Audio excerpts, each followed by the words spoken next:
Buenos días a todos. Vamos a dar comienzo al segundo día de las jornadas. Hoy el horario será de 9 a 2 de la tarde y espero que sean unas jornadas tan enriquecedoras como las del día de ayer y que hayáis aprendido tanto como yo, por lo menos. La organización me ha solicitado que os recuerde un par de cosas. Las personas que están por Zoom pueden hacer todas las preguntas y comentarios que deseen a través del apartado de preguntas y respuestas de Zoom. Una vez que termine la jornada de hoy, os va a llegar a cada asistente un correo electrónico con una encuesta de evaluación. Es muy importante, por favor, para nosotros que la cumplimentéis porque tenemos muy en cuenta todas vuestras opiniones. De cara a la 7ª edición el año que viene queremos tenerlas en cuenta y adaptarnos a lo que vayáis opinando. Entonces, por favor, cumplimentarla. La Comunidad de Madrid está en proceso, como os dijo ayer Carlos Delgado, de acreditar las actividades de estas jornadas. Una vez que las recibamos, vosotros recibiréis el certificado de asistencia como alumno. Para las personas que estén en Zoom, tienen que cumplimentar el 100% de las horas. Y eso es todo a nivel organizativo. Sin más, yo creo que podemos ir empezando. Os voy a presentar a la primera ponente de las jornadas de hoy.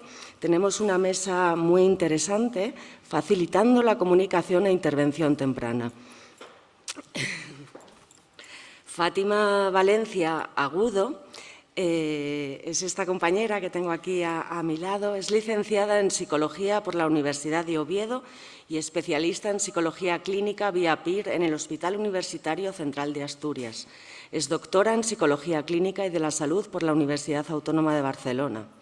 Tiene una especialización en la infancia y en la adolescencia tras pasar 2 años en el Imperial College de Londres y en los servicios públicos de salud mental infanto-juvenil de Reino Unido, gracias a una beca de formación avanzada de la Fundación Alicia Koplovich. Es coinvestigadora principal del proyecto First Steps, proyecto de investigación financiado por la Fundación Alicia Koplovich. También es terapeuta certificada en terapia basada en la mentalización para niños. Tiene una formación intensiva y específica sobre el apego en niños y adolescentes. Ha trabajado como psicóloga clínica durante 3 años en la unidad de hospitalización breve de adolescentes de este hospital y actualmente trabaja en un centro de salud mental infanto-juvenil del Hospital Universitario Central de Asturias. Hoy nos va a presentar la implementación del programa Incredible Years para niños con TEA y niños con retraso del lenguaje en el sistema público de salud, First Steps. Y sin más, querida compañera, bienvenida de nuevo a esta tu casa, cuando quieras.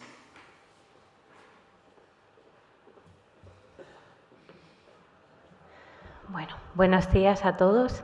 Gracias a Leticia por la presentación y al comité organizador por invitarme a las jornadas.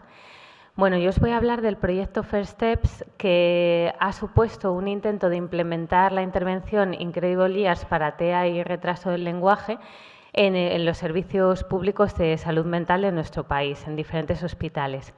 Y es un proyecto financiado por la Fundación Alicia Koplovich gracias a una ayuda a la investigación.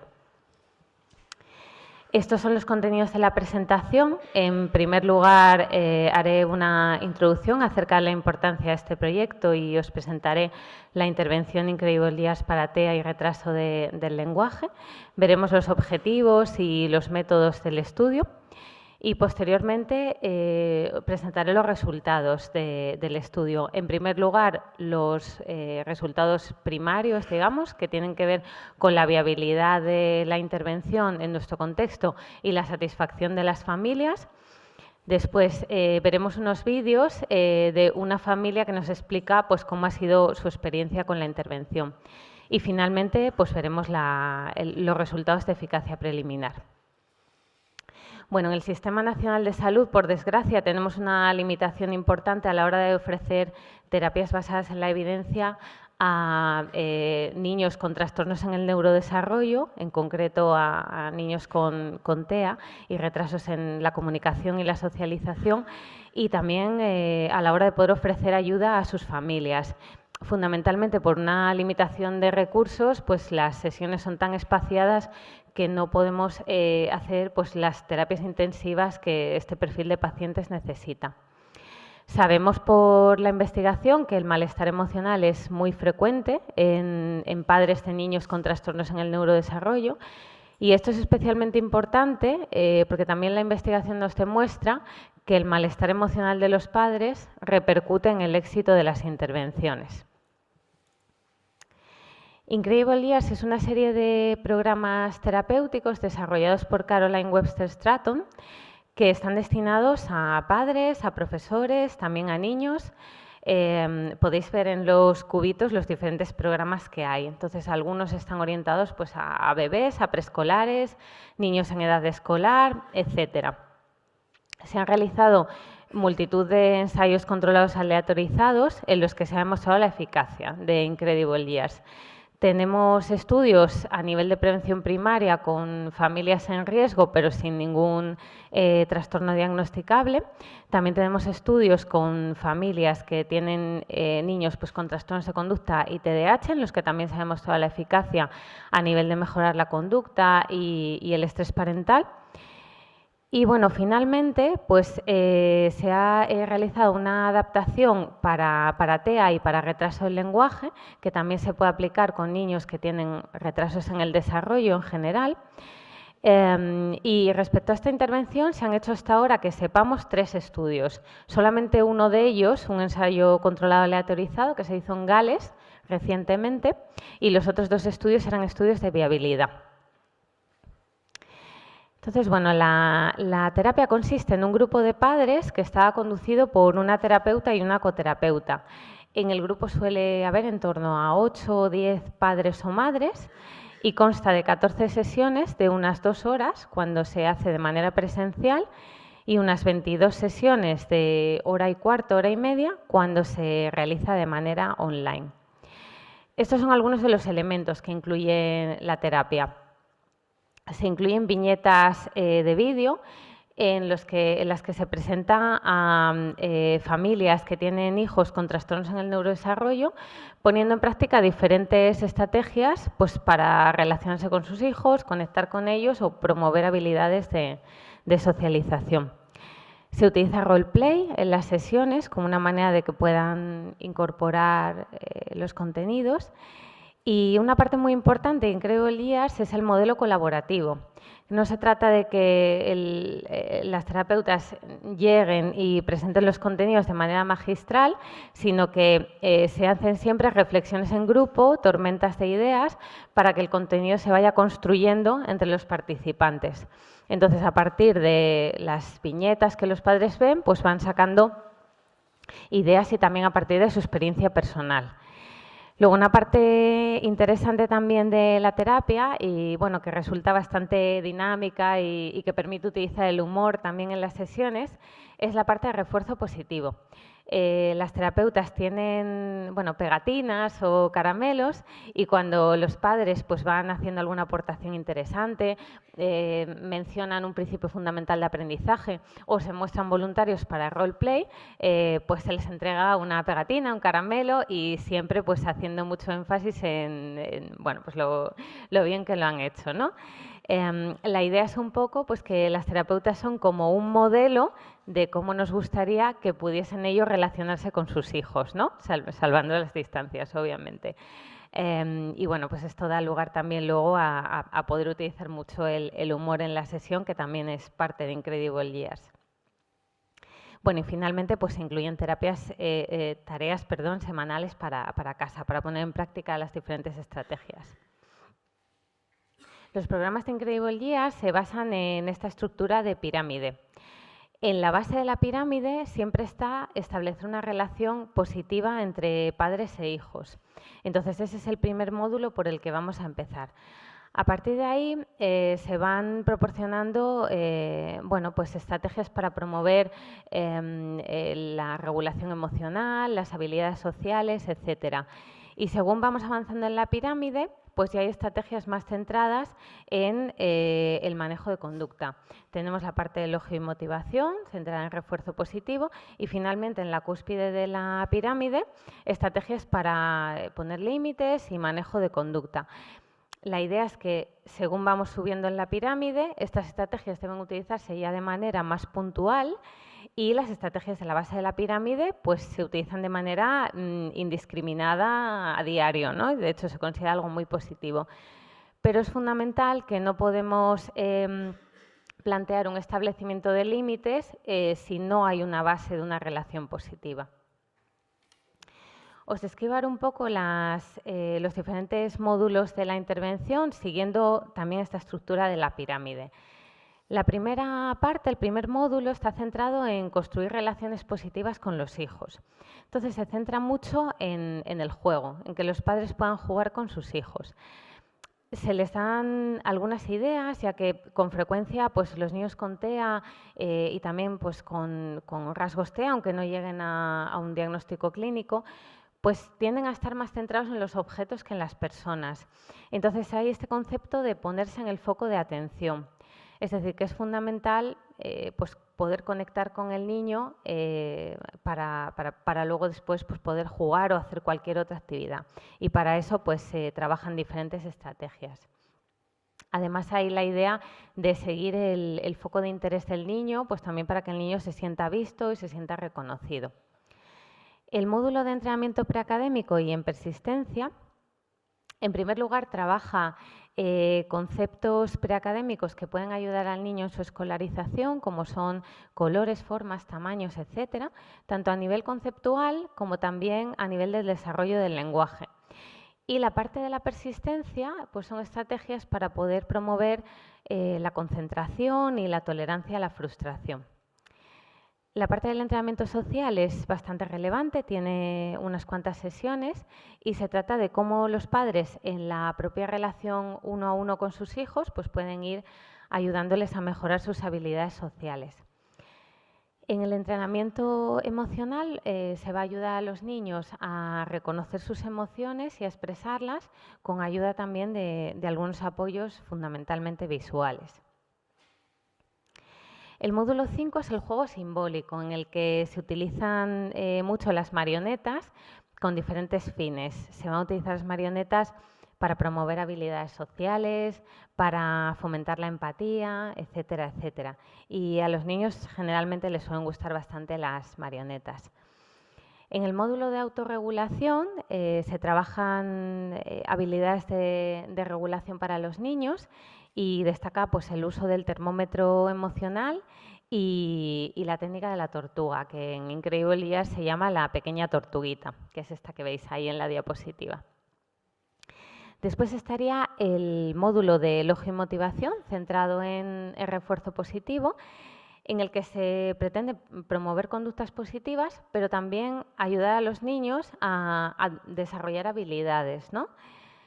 Y finalmente está el módulo de límites y manejo de conducta, en el que se plantean algunas estrategias para prevenir alteraciones de conducta, como por ejemplo pues, establecer las normas de la casa con pictogramas, con apoyos visuales. Y luego también pues, se dan algunas estrategias para manejar situaciones de rabietas o de mal comportamiento. Bueno, respecto al estudio de First Steps, estos son los objetivos que nos planteamos. Los objetivos primarios tenían que ver con la viabilidad y la satisfacción de la intervención. Es un estudio piloto, entonces por eso estos eran los objetivos que principalmente nos interesaban. Se trata de una intervención que, hasta donde sabemos, no se había utilizado previamente en nuestro país. Entonces, por eso, pues, bueno, teníamos que ver si se podía hacer de manera fiable y si era viable, ¿no? Entonces, nos planteamos si era posible reclutar y aleatorizar en el sistema público, si los padres se adherían a la intervención y la finalizaban. Nos planteamos si podíamos desarrollar esta intervención de manera fiable en el Sistema Nacional de Salud y finalmente valorábamos la satisfacción parental, utilizando para ello el cuestionario de satisfacción de Incredible Years. Los objetivos secundarios tenían que ver con la eficacia preliminar, y es preliminar porque es un estudio piloto y segundo porque bueno, pues la muestra era limitada al ser estudio piloto. Valoramos si la intervención podía ayudar a nivel del estrés parental, que valoramos con el PSI, a nivel de depresión parental, con el BDI-2. También evaluamos si podía promover un estilo parental positivo, que se evaluó con el APQ para preescolares. Si podía tener un efecto positivo a nivel de la psicopatología infantil, que se valoró con el CBCL. Y finalmente, si podía mejorar los niveles de emoción expresada, que se valoró con este instrumento que se llama el Autism Specific 5-Minute Speech Sample. Bueno, os explico los métodos que se siguieron y el diseño del estudio. Es un estudio piloto multicéntrico aleatorizado que se llevó a cabo en 3 hospitales, en Sant Joan de Déu de Barcelona, en el Hospital Regional de Málaga y en el Gregorio Marañón. Calculamos unos 70 padres que participasen en la intervención atendiendo a las recomendaciones del National Institute for Health Research para estudios pilotos. Los criterios de inclusión eran los siguientes: familias con niños entre 2 y 5 años que tuvieran un diagnóstico clínico de TEA, o bien niños que habían nacido prematuros y que presentaban retrasos en la comunicación y la socialización, que esto se valoró con la escala Vineland. El estudio tiene 3 momentos temporales, T0, T1 y T2. En T0 llevamos a cabo reclutamiento e hicimos la evaluación pretratamiento. En marzo de 2020 aleatorizamos a grupo de intervención o a grupo de tratamiento habitual. Se estratificó esta aleatorización por el nivel de desarrollo, de manera que ambos grupos estuviesen, que hubiese cierta homogeneidad entre el grupo de intervención y el de tratamiento habitual. Bueno, como sabéis, en marzo de 2020 empezó el confinamiento y el estado de alarma, justo a la semana que íbamos a empezar los grupos, con lo cual pues hubo que cancelarlo todo y lo tuvimos que posponer 6 meses. En septiembre de 2020 hicimos una reevaluación de las variables más importantes del estudio, en concreto el estrés parental, la depresión y la emoción expresada. Y bueno, en este punto la situación epidemiológica no permitía llevar a cabo los grupos de manera presencial, así que pasamos la intervención a un formato online haciendo algunos cambios. Se llevó a cabo el tratamiento, que constó de 22 sesiones semanales online, y finalmente pues en T2 se hizo una evaluación post-tratamiento. Este es el protocolo del estudio, por si alguien quiere revisarlo, está publicado en Trials. Estas son las características sociodemográficas de la muestra. La media era de unos 47 meses de edad, el 83% eran niños, el 89% estaba en escuela ordinaria y la mayor parte de la muestra pertenecían a un nivel socioeconómico medio o medio alto. En cuanto a las características basales de los niños, un 48% eran prematuros, es decir, habían nacido antes de las 37 semanas de edad gestacional.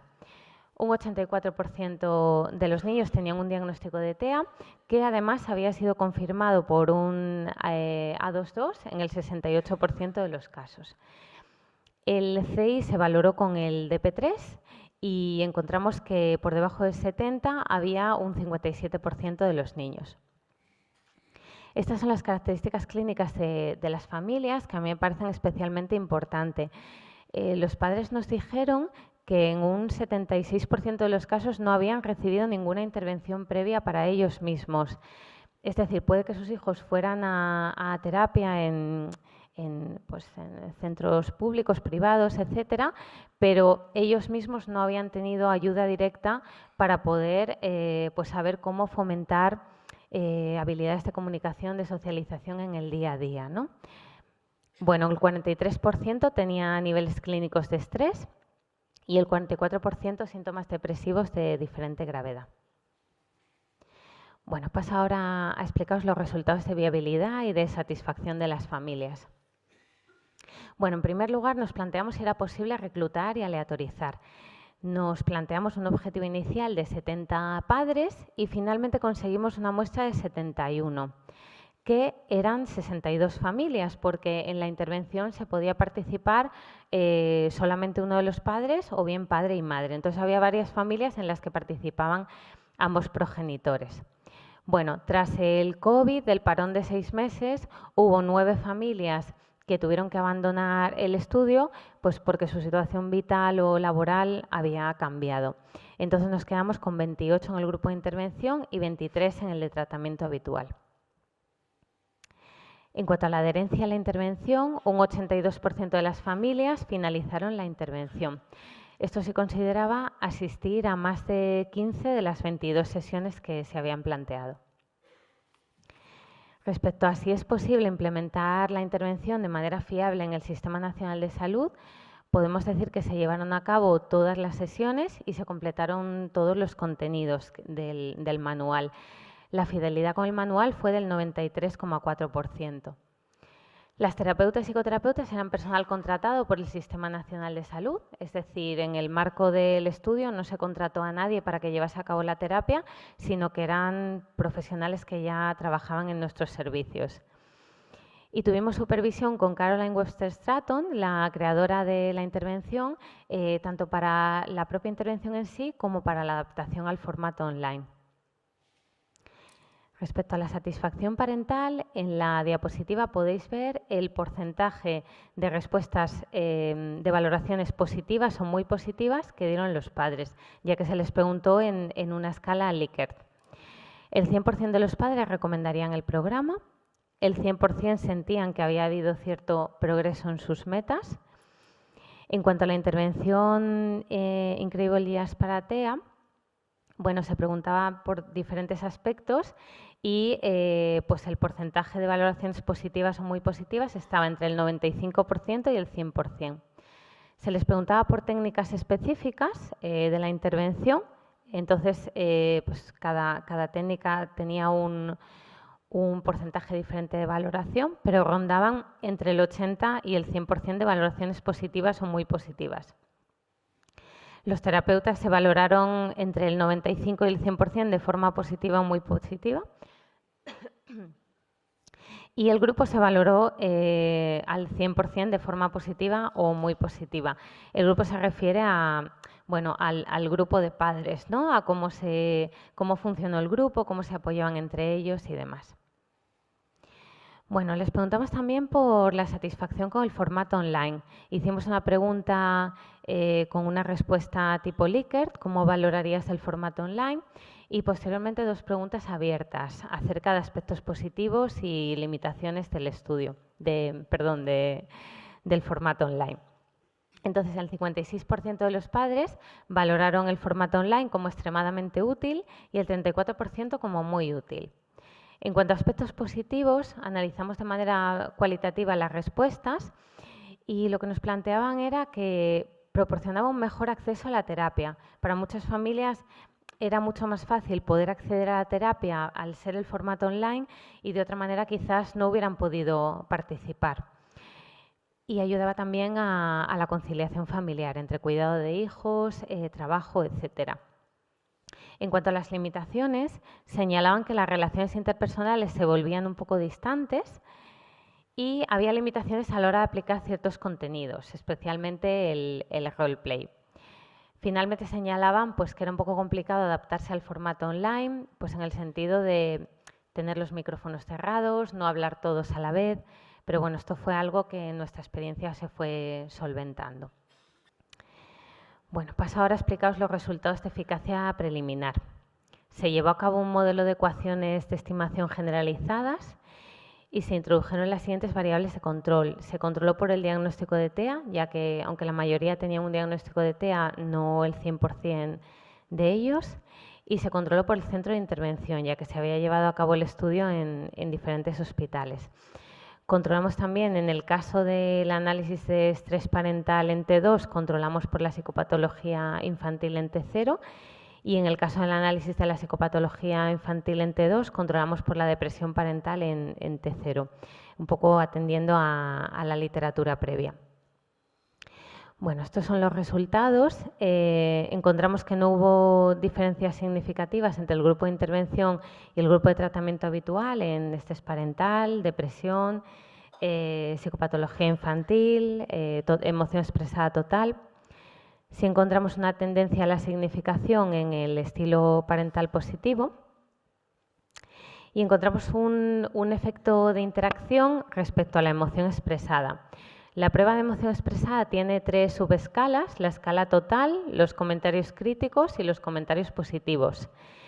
Entonces, a la hora de predecir los comentarios positivos en T2, que tienen que ver con una menor emoción expresada, pues encontramos que había una interacción entre el grupo de estudio y los comentarios positivos en T1. Podemos verlo en este gráfico. Aquellas familias, a ver, que no sé si puedo, no sé si llego a señalarlo, creo que no.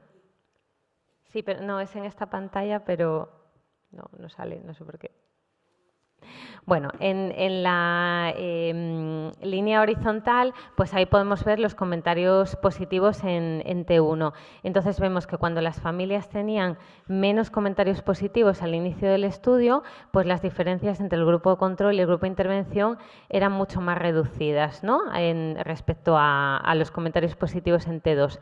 Pero cuando esas familias tenían más comentarios positivos al inicio del estudio, se beneficiaban mucho más de la intervención a la hora de reducir más sus niveles de emoción expresada.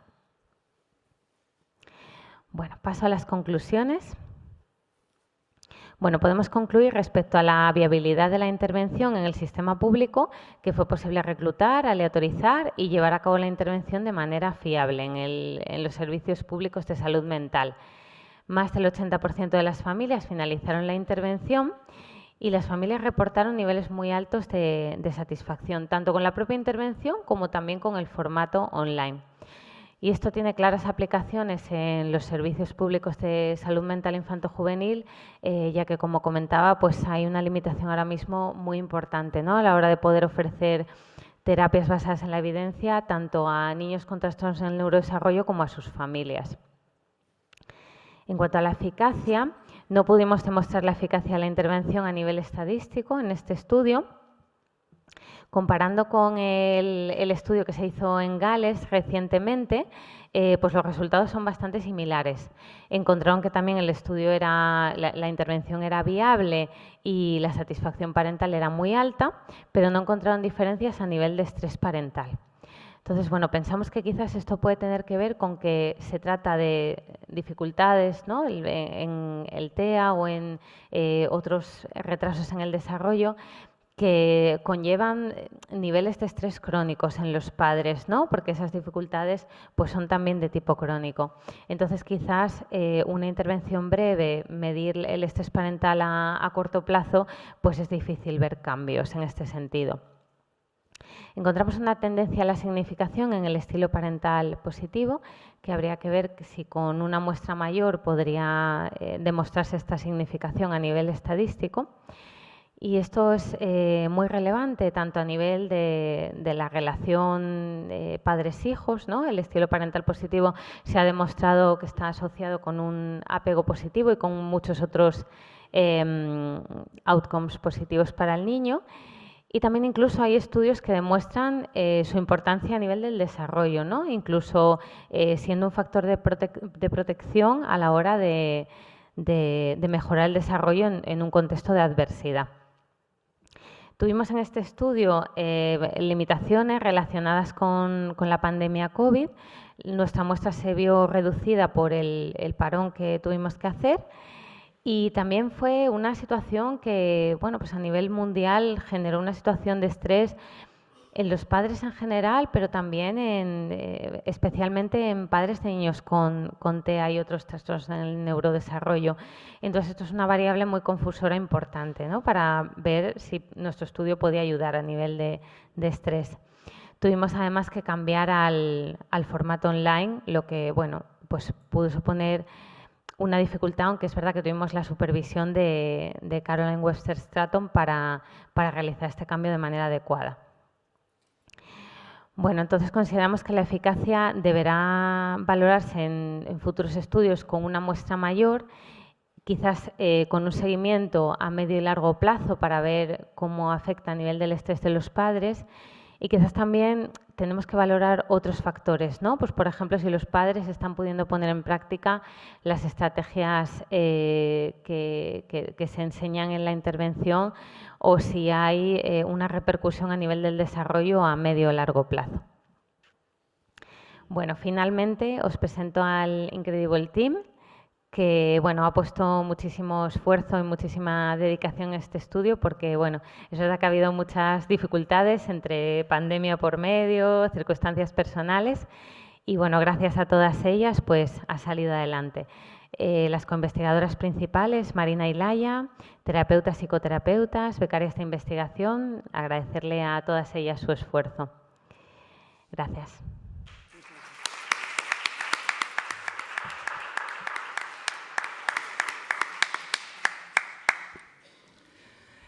Muchas gracias, Fátima. Excelente presentación. Ha habido muchas preguntas y comentarios para darte la enhorabuena. Pasaremos a ellas una vez finalicemos la mesa.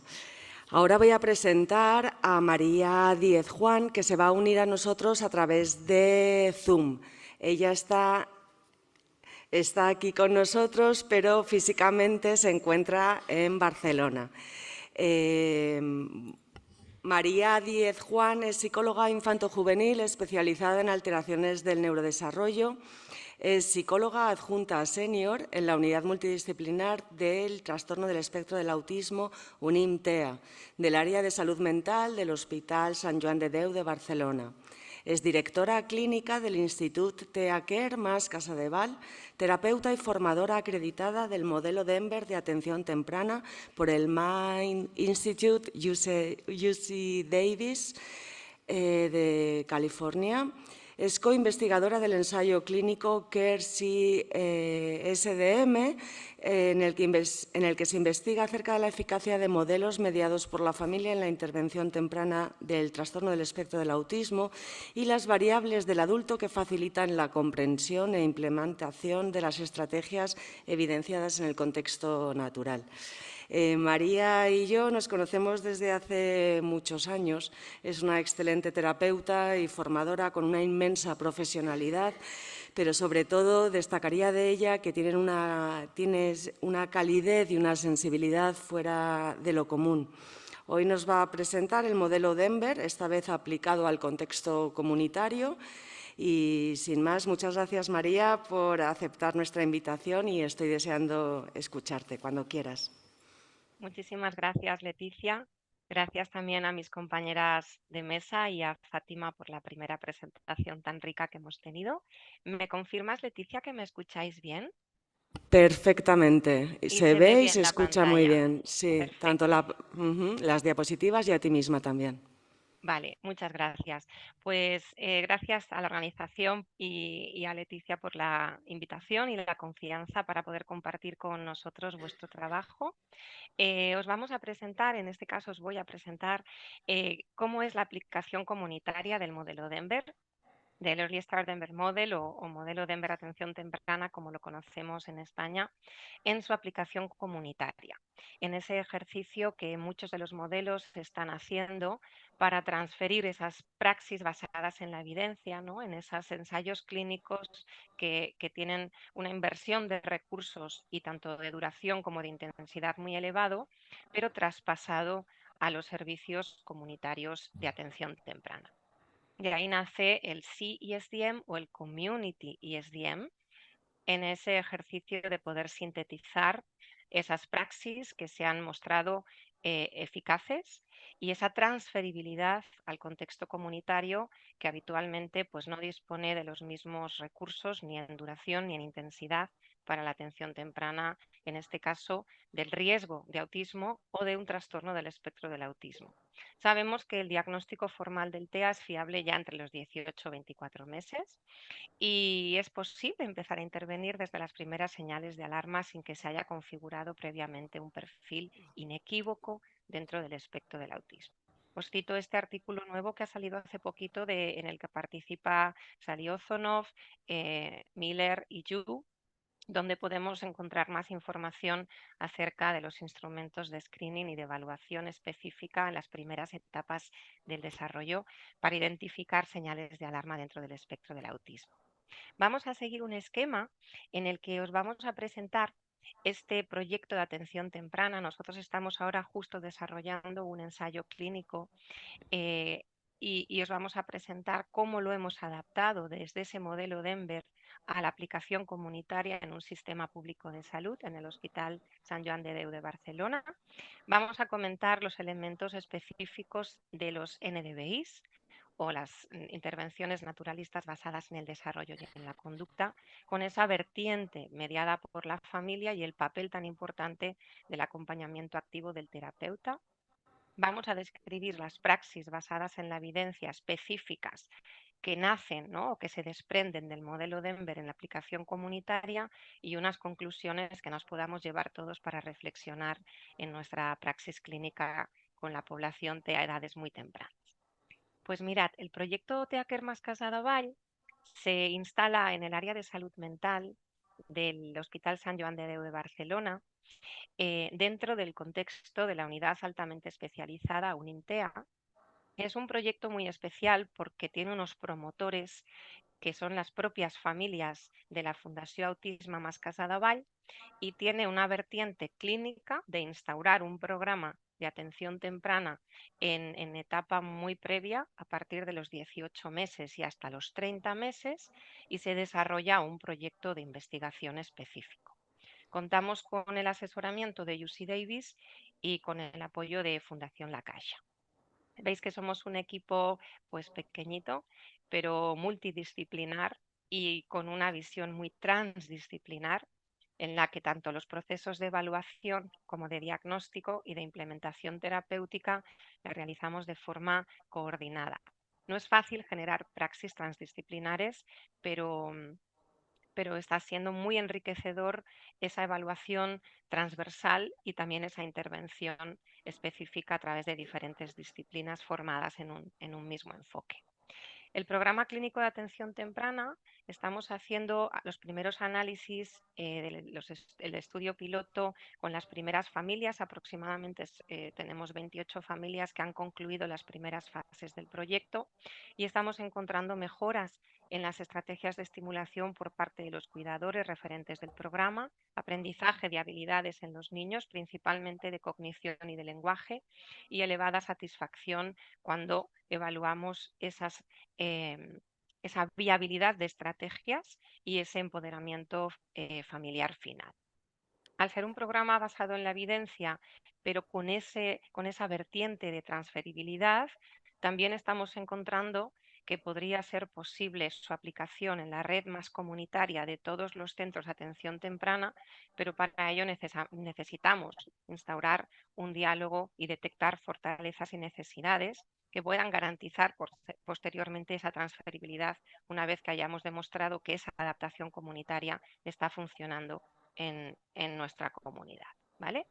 Como proyecto tenemos 4 patas muy importantes a desarrollar, pero en este contexto os voy a definir la adaptación que hemos hecho a recursos evidenciados a través de la adaptación y traducción de Help is in Your Hands, que es la herramienta esencial del Community SDM o del modelo Denver de aplicación comunitaria, y cómo estamos acompañando a través de esa herramienta en esa intervención mediada por la familia en un contexto postdiagnóstico.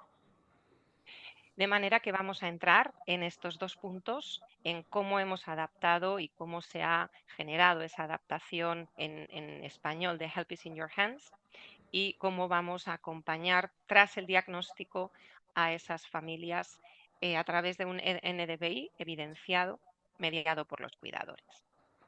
Lo primero que os quiero dar a conocer es que Help is in Your Hands ya está disponible en la versión en español. Es una plataforma web que está disponible desde octubre de 2023. Aquí tenéis la URL para que la podáis visitar y el acceso se genera registrándose online.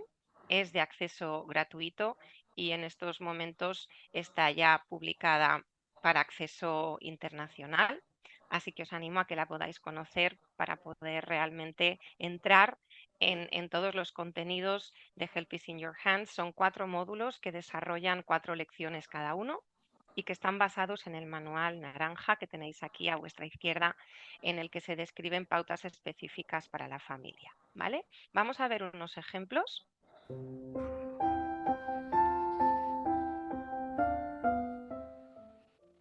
Mientras mira los siguientes vídeos de un niño de 2 años y su madre, imagine que los ojos del niño son un foco de luz, un faro que ilumina allá donde mira.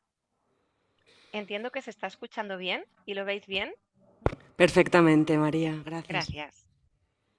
La atención del niño o la niña estará allá donde enfoque su mirada, donde ilumine con su foco de luz o faro. Para dirigir esa atención hacia usted, tendrá que buscar la forma de entrar en su foco de atención. Podemos utilizar una regla. Recuérdela, cara a cara y lo suficientemente cerca como para tocar al niño o a la niña.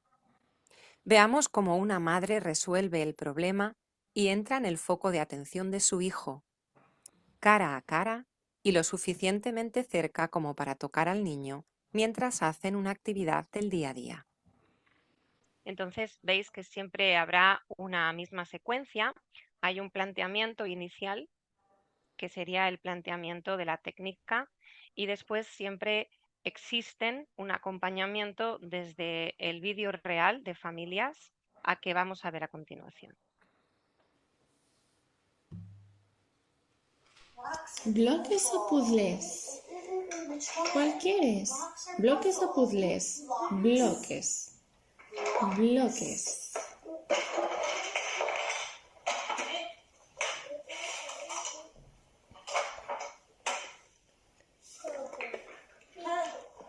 Bloques. Bloques. Morado. Morado. El bloque morado. A ver. Amarillo. Bien hecho. Verde.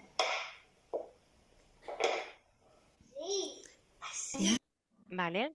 Entonces después se generan ejercicios de reflexión que, guiados por el profesional, permiten a los padres identificar situaciones en las que ellos pueden trabajar estas técnicas en el contexto familiar, en el contexto natural. Aquí os presento el programa Teaquer más Casada Vall. El programa tiene como diferentes programas, ¿no?, dentro de la propia línea de atención temprana. El programa 1 es el programa de evaluación y diagnóstico, y una vez confirmada la idoneidad y que se cumplan los criterios de inclusión, las familias pasan al programa 2, que es el programa de intervención temprana, que consta de 21 semanas, con 2 visitas a la semana, dependiendo de la modalidad de intervención, o una visita a la semana si las familias residen lejos del hospital. El programa de seguimiento garantiza esa generalización de técnicas y nos permite valorar a las familias 6 meses después de que hayan finalizado la intervención clínica. Os presento brevemente el cronograma de nuestro programa postdiagnóstico. Una vez que se cumple la evaluación y el diagnóstico confirma el riesgo de TEA o el diagnóstico de TEA, pasamos a la intervención clínica, que dura aproximadamente unos 6 meses naturales, y posteriormente esa fase de acompañamiento o de seguimiento a la familia, con 3 visitas presenciales u online, dependiendo de la modalidad, hasta que se alcanza aproximadamente el mes 14 o 15, siendo otros 6 meses naturales de mantenimiento de técnicas, y se hace una evaluación en 3 tiempos, teniendo un ecuador también en la intervención clínica, ¿vale? Por lo tanto, tenemos una evaluación de competencias de los padres en el mes 0, otra evaluación de competencias justo cuando empiezan la caracterización previa a la intervención, un ecuador, una evaluación post-intervención y finalmente en el mes 14 aproximadamente esa evaluación de salida, ¿vale? Los componentes del programa clínico, os los detallo brevemente, nos basamos principalmente en la herramienta digital, es un formato telemático grupal con un máximo de 5 familias y un acompañamiento activo presencial individual para aquellas familias que residen en lo que denominamos cerca del hospital. Esto genera dos modalidades de intervención, una intervención multicomponente y una intervención de componente único. Todas veis que tienen ese componente específico de Help is in Your Hands y una tiene un acompañamiento activo presencial en el que se acompaña a los padres desde la perspectiva del PESDM o del Parent ESDM con técnicas específicas de acompañamiento activo a la familia. Y todas las familias están vinculadas al sistema público de atención temprana, recibiendo intervención comunitaria en zona, ¿vale? Y realizamos, por lo tanto, ese programa de intervención se quiere evaluar, se quiso someter a un ensayo clínico y hemos podido a partir de septiembre iniciar el ensayo clínico. Nuestro investigador principal es el doctor Aritz Arambarri y lo que queremos comprobar es cómo se transfiere en cascada ese conocimiento desde esa plataforma digital que está guiada por un terapeuta y la participación activa de las familias, cómo esas técnicas llegan finalmente a los niños con o sin ese acompañamiento activo individualizado. En estos momentos hemos atendido a unas 70 familias. La edad media de los cuidadores es aproximadamente de 37 años. La mayoría de las referentes principales del programa son madres. Tenemos familias de una diversidad educativa y socioeconómica que enriquece mucho el análisis de la técnica para llegar a todas, ¿no? los estratos de la población.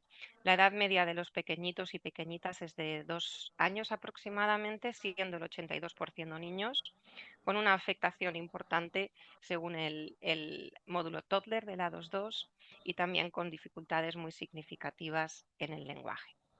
Las familias son familias que principalmente son caucásicas, pero tenemos familias de otras etnias y de otros países que hablan castellano o catalán.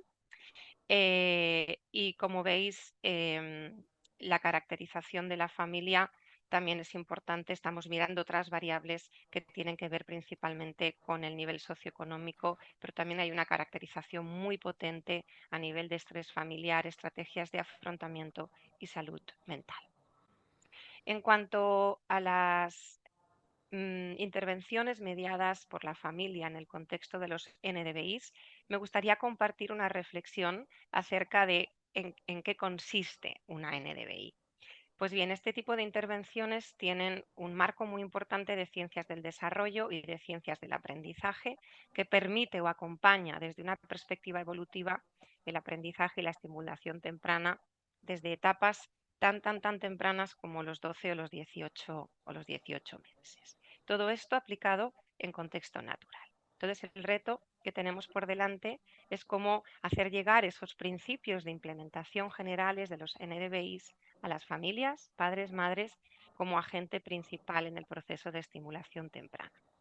Porque sabemos que la mera involucración de los cuidadores en las sesiones de intervención, es decir, la mera observación, no es suficiente para promover el uso de estrategias de intervención en su rutina cotidiana. Por lo tanto, son necesarias estrategias de acompañamiento activo, son necesarias implementar estrategias de lo que se denomina Parent Coaching Strategies en el contexto anglosajón, que hemos querido traducir por acompañamiento activo en nuestro contexto porque nos resulta un término mucho más ajustado a las praxis de nuestra realidad territorial.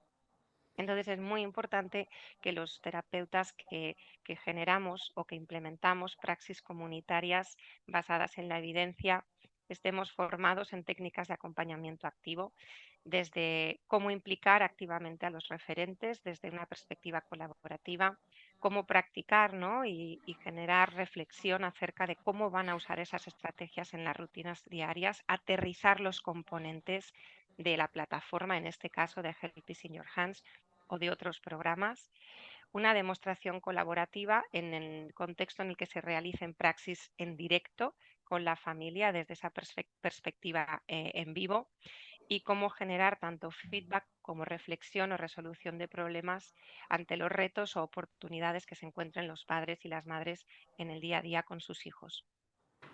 Por lo tanto, la idea es que el desafío actual es cómo tender puentes para aumentar esa implementación de estrategias desde esta perspectiva de acompañamiento activo, utilizando modelos que en algún contexto pueden resultar más complejos por la intensidad y la necesidad de intervención para que lleguen a las familias. Entonces, esos puentes los vamos a encontrar en los modelos de aplicación comunitaria y en las herramientas específicamente diseñadas para la aplicación comunitaria. En este caso, estaríamos centrándonos en Help is in Your Hands como herramienta de transferibilidad entre los modelos específicos basados en la evidencia para la atención temprana del TEA y esa traducción con aterrizaje directo en la comunitaria y en las familias. Por lo tanto, vamos a hacer foco en esta herramienta, que es la que nos va a permitir de alguna manera que esas técnicas que se van narrando en los diferentes módulos y lecciones de Help is in Your Hands tengan un aterrizaje directo a la praxis de las familias. En Help is in Your Hands, además, destacamos unas listas de verificación que nos permiten ir guiando, son como instrumentos de registro que compartimos entre las familias y los terapeutas, con el objetivo de ir registrando también los pasos que los papás y las mamás van consiguiendo una vez que esas reflexiones del grupo se trasladan a su día a día y a su praxis directa con su hijo o con su hija en cualquier rutina del día a día, ¿vale? Aquí, por ejemplo, pues veis a la mamá de Gael, estamos haciendo un acompañamiento activo en directo de la técnica de hacer menos para que su hijo haga más, en el contexto de una rutina natural de snack, ¿no? De merienda, y cómo pues la mamá genera ese gesto de espera para no anticiparse y abrir la botella, porque los papás ya leen esas necesidades en sus hijos, ¿verdad? Y cómo esa espera estructurada va a generar que Gael entregue posteriormente la botella a su mamá, habiendo generado una oportunidad de comunicación, habiendo generado más autonomía y más iniciativa, y cómo por su parte, pues Judith puede generalizar este aprendizaje que ya ha reflexionado en el grupo para encontrar más ejemplos en su día a día con Gael y con su familia. Por lo tanto, esas prácticas basadas en la evidencia es posible trasladarlas al contexto comunitario y es ahora lo que nos ocupa, esa medición y esa eficacia tanto de la viabilidad de la aplicación de este tipo de modelos, atendiendo a los factores de intensidad y de duración, como que realmente sea útil para las familias. Entonces, en ese contexto del Denver Model aplicado a la comunidad, la doctora Sally Rogers y la doctora Aubin Steimer han hecho un recorrido muy interesante para poder caracterizar los servicios comunitarios en diferentes estados de los Estados Unidos y han preguntado a los proveedores de atención temprana qué necesidades encontraban en sus servicios comunitarios. Se han investigado y se han publicado en este estudio reciente en el que esa detección de necesidades formativas ha permitido el desarrollo de la aplicación Help is in Your Hands original en su formato en inglés y que fue liberada precisamente en marzo de 2020 ante el estado de alerta sanitaria y nosotros empezamos a aplicarla en ese contexto traduciendo simultáneamente en inglés para poder acompañar a las familias y eso propició de alguna manera el ensayo Care CSDM que estamos desarrollando en estos momentos y aceleró la adaptación de esta versión al español. Y ahora nos encontramos, una vez que hemos tenido acceso a los estudios de feasibility, a los estudios de viabilidad en el contexto de Estados Unidos. Este es un estudio de 2022 en el que se implementa la herramienta Help is in Your Hands como un NDVI aplicado a través de los papás. Tenemos la misión de replicar estos estudios en nuestro contexto para garantizar que también los papás y las mamás aprenden de esa evidencia, ¿no? En las distintas modalidades en la aplicación comunitaria. Aquí os presento una publicación en Canadá que ha hecho una réplica semejante adaptada al sistema sanitario de salud en Canadá, en el que se recogen, ¿no?, esa secuencia de aplicación comunitaria de una herramienta digital como manual para familias, herramienta intermediaria para ese acompañamiento terapéutico que facilita una intervención mediada por los cuidadores en contexto natural. Por lo tanto, esto también nos va a ayudar a que profesionales no especialistas en el espectro del autismo puedan aprender de la herramienta y además puedan aprender también a acompañar activamente a las familias en muchas y diversas modalidades. Nosotros tenemos una implementación grupal telemática, pero también puede plantearse como una intervención grupal presencial, implementación individual, acompañada o combinada no con una atención 1 a 1 o con incluso intervención a través de biofeedback en familias que están en remoto. Y ese abordaje comunitario es el que estamos intentando medir y trasladar para que los papás y las mamás puedan aprender de forma viable esas estrategias evidenciadas y no solamente aprenderlas o reflexionarlas, sino incorporarlas en su día a día, que es ese paso más importante que queremos promover. Como resultados preliminares de la herramienta, comentaros que se ha encontrado una satisfacción del cuidador muy positiva y positiva de la propia herramienta. Las familias destacaron que los vídeos reales de Help is in Your Hands fueron especialmente útiles, es decir, el vídeo modelado como técnica es importante, es un ingrediente muy importante en esta herramienta. Por otro lado, las familias destacaron el componente grupal, la pertenencia al grupo, también como escuchábamos en la entrevista a los papás que presentaba Fátima, las familias han destacado mucho esa pertenencia al grupo y todo, y que no es un grupo de contención emocional, sino que es un grupo de técnicas de estimulación. Las familias se aportan mucho unas a otras. Y también valoraron como muy positivo el acompañamiento terapéutico durante las sesiones, ¿vale? Por otro lado, vemos que las familias demuestran un incremento significativo en el aprendizaje de las estrategias nucleares del modelo Denver a través de la aplicación, ¿no?, de los 4 módulos y 4 lecciones, es decir, de las 16 técnicas que se exponen en Help is in Your Hands. Y además estamos viendo que ese aprendizaje va llegando a los niños del basal a la post-intervención, van aumentando en el lenguaje medido con el Bailey y también van aumentando en la consecución de objetivos de intervención medido a través del currículum del modelo Denver aplicado por la familia. Por lo tanto, tenemos unas reflexiones que me gustaría dejaros para vuestra praxis clínica e investigadora, y es que las intervenciones en EDBase mediadas por la familia quizá no deberían de responder tanto a la pregunta de cómo maximizar oportunidades terapéuticas, entendiendo terapia como un tratamiento especializado, y no debería usarse como un reemplazo terapéutico. Ese acompañamiento activo en sí tiene una misión específica que es la transferibilidad. Entonces, los cuidadores primarios, los referentes, que habitualmente son mamá y papá, no se convierten en terapeutas de sus hijos si participan en intervenciones mediadas por la familia, sino que ese acompañamiento de las familias, ese coaching o ese acompañamiento activo debería de responder más a las preguntas de cuál es la mejor manera de apoyar a la familia de un niño, de una niña pequeñita con TEA, para que alcance un mejor funcionamiento familiar desde el sistema. Y por otro lado, cómo podemos empoderar a esos referentes, a esos cuidadores, para que desarrollen y acompañen, ¿no?, esas necesidades evolutivas del pequeño o de la pequeña en cuanto a las áreas nucleares del espectro del autismo, que son la comunicación, el juego, la interacción social y también la conducta adaptativa.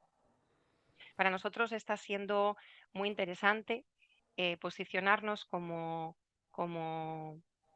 facilitadores o acompañantes activos de los adultos, y cómo generar desde esas estrategias que hemos comentado antes una aproximación colaborativa que sea eficaz, en que esa familia realmente pueda traducir su reflexión, su aprendizaje, en este caso a partir de Help is in Your Hands, pero también del manual de familias, a una repercusión directa en el día a día. Entonces es una misión muy específica de aterrizar y de poder compartir de forma reflexiva todos los retos y oportunidades del contexto natural de cada familia, entendiendo pues la cultura, entendiendo la religión, los valores, las creencias y el sistema educativo de esa familia en concreto, ¿vale? Agradecer enormemente al equipo, ¿no? solamente al equipo TEACER, sino también a la UNINTEA y a todas las familias que están participando en el estudio, y daros las gracias por vuestra atención.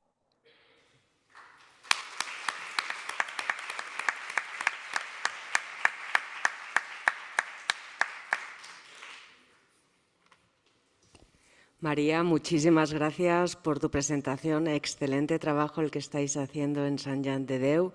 Por aquí tenemos mucha envidia. Espero que podamos hacer algo similar pronto.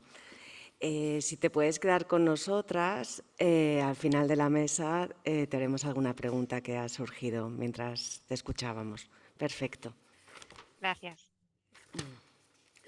Ahora voy a dar paso a nuestra última ponente de esta mesa. Se llama Ruth Candela Ramírez y es doctora en medicina, especialista en psiquiatría.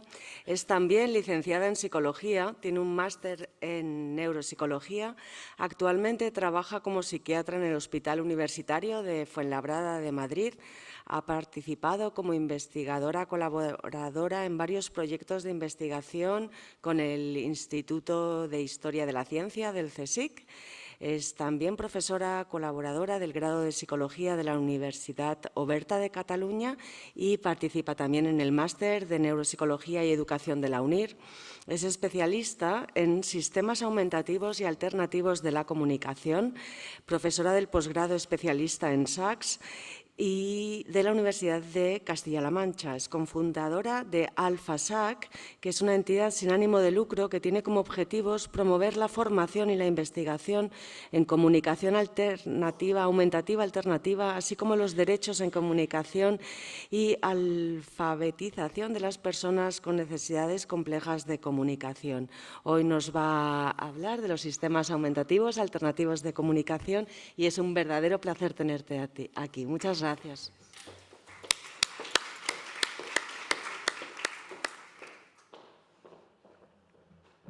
Bueno, antes de nada me gustaría agradecer a la organización la invitación. Para mí es un auténtico placer estar aquí compartiendo con vosotras y vosotros todo el conocimiento que he ido adquiriendo en los últimos años en relación a la comunicación aumentativa alternativa. Me gustaría hacer un breve apunte a la presentación que ha hecho la compañera, que tiene que ver con que, claro, ¿qué hace una psiquiatra interesada en la comunicación aumentativa alternativa? Es algo poco frecuente, ¿no? Y tiene que ver con que, pues la vida me puso ante el reto de tener que acompañar en el crecimiento a mi hija pequeña, tengo 4, que tiene un trastorno del neurodesarrollo, síndrome de Angelman, y en el 99% de los casos no hablan. Este fue, cuando recibimos el diagnóstico hace ya 7 años, esta fue mi principal obsesión. Como psiquiatra era muy conocedora de la importancia cardinal que tiene el desarrollo del lenguaje y la comunicación en el desarrollo de los niños, y empezó mi formación y búsqueda, porque es una disciplina que aún sigue bastante en pañales en nuestro país. De ahí el que, junto con otras compañeras, decidiéramos fundar la asociación AlphaSAC con el ánimo de promover la investigación y el desarrollo de la disciplina en nuestro país. Este es un poco el temario que voy a abordar hoy. Voy a tener que ir un poco rápido porque siempre tengo un problema y es que quiero abordarlo todo, ¿no? Y tenemos escasos 30 minutos. Quiero dejar espacio para las preguntas. Hablaré un poco del papel del lenguaje en el desarrollo de la infancia y del papel que puede tener la comunicación aumentativa alternativa. Entraré un poco de lleno en algunas de las estrategias, pero evidentemente esta es una disciplina muy compleja que abarca muchos elementos, muchos factores y en los que no me voy a poder detener. De cualquier manera, quedo a disposición del público para lo que queráis, con posterioridad. Como sabéis, la infancia es un periodo muy sensible, donde además se tienen que desarrollar una serie de habilidades que van a ser críticas para el desarrollo de la persona y para las habilidades que tengan en la etapa adulta, ¿no? Somos personas, ¿no? Seres sociales. También en la infancia hay un elemento fundamental que se genera dentro de la relación con los progenitores principales. Mis compañeras han hecho alusión, ¿no?, a la importancia de la interacción con esas primeras figuras de apoyo, y a que el bebé tenga la oportunidad de tener esas figuras que sepan responder a todas sus señales comunicativas de una manera contingente, ¿no? Y esto es como el seno desde el que se va a desarrollar el patrón de apego del niño. El lenguaje es la base de la relación y del desarrollo de las relaciones sociales, ¿no? Y las interacciones en la primera infancia van a construir esa base para el desarrollo de las relaciones de amistad en el futuro. Pero además sabéis que el lenguaje tiene una íntima relación con el desarrollo de la cognición. Las relaciones entre el lenguaje y la cognición no están aclaradas aún por la investigación, pero sí se sabe que están muy imbricados, que uno soporta al otro y que el otro soporta al primero, ¿no? Entonces, desde el principio, cuando nos planteamos la intervención en el desarrollo del lenguaje con un niño, realmente de la mano va el desarrollo cognitivo. Asimismo, el lenguaje es la herramienta que usamos para regular nuestras emociones, ¿no? El lenguaje y la comunicación sirven como catalizadores y de alguna manera nos ayuda a poder etiquetar aquello que estamos sintiendo y después podernos pensar en el modo en el que podemos regular esas emociones que nos están ocurriendo. Esto también está de la mano con el aumento, como sabéis, tienen los niños con dificultades en la comunicación tienen altísimo riesgo de desarrollar conductas disruptivas, que está también en relación con las dificultades en el desarrollo de la competencia emocional, ¿no? También el lenguaje está en íntima relación con el desarrollo de la alfabetización. Entonces, un niño que tenga carencias en el desarrollo del lenguaje va a estar en riesgo para el desarrollo de las habilidades en lectoescritura y, por tanto, el acceso a todo el aprendizaje y al currículo escolar, ¿no? Y por último, gracias al lenguaje nos podemos autodeterminar como personas, ¿no? En definitiva, lo que nos permite todas esas palabritas y el modo en el que las organizamos dentro de nuestro cerebro a lo largo del desarrollo es poder desarrollar nuestra identidad como personas. Quiero hacer un breve apunte. Lo que traigo ahora es una revisión, no pretende ser exhaustiva, de toda la literatura que se ha ido generando en las últimas décadas en relación a esta disciplina, de manera que voy a ir haciendo alusión a diferentes estudios que se hayan realizado, pero no traigo un estudio formal como el que han traído mis compañeras, ¿no? En España tenemos 53.000 niños entre 6 y 15 años con una discapacidad relacionada con la comunicación y de estos 37.000 no pueden hacer uso del lenguaje oral para comunicarse. Esta cifra llama poderosamente la atención si pensamos que casi cuatriplica a la cifra de alumnado con dificultades en la visión, ¿no? Ahí, bueno, esto era una de las principales cuestiones con las que yo me encontré, ¿no?